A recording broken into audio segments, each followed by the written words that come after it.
Why musika artista? Well, aside from accessible siya sa akin, kasi malapit siya from my house, nag-a-adjust sila with my schedule, given na nagtatrabaho ako in Makati, and I'm only available from weekends. And aside from that, of course, fun yung teachings, and marami silang lessons.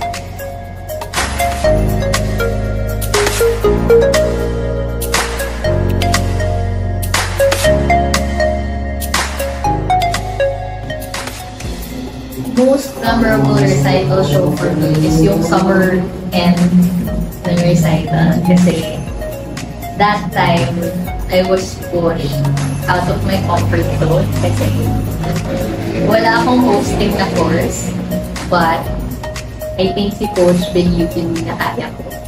And that's also something that you can learn from musika artista, which is confidence.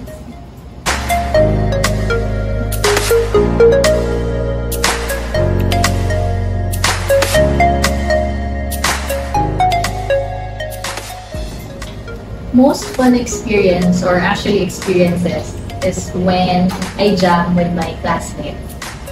So, meron din kaming parang some sort of a band.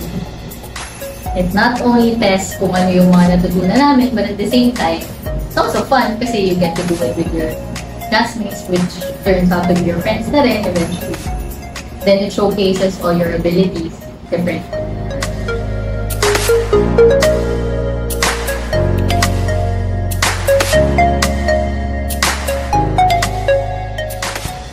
So, I have two courses.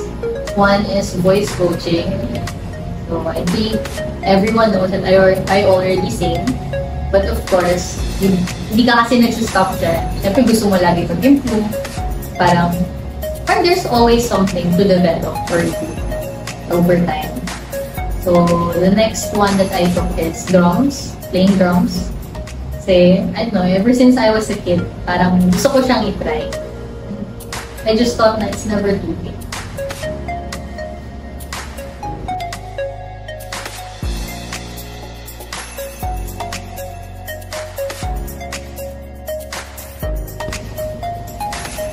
Siguro before musika artista, I would have said no. But since they had the patience to turn me into someone who can actually stand up sa stage and sing or speak, I guess the answer now is yes. And I believe it's my honor to be one of them, one of their talents.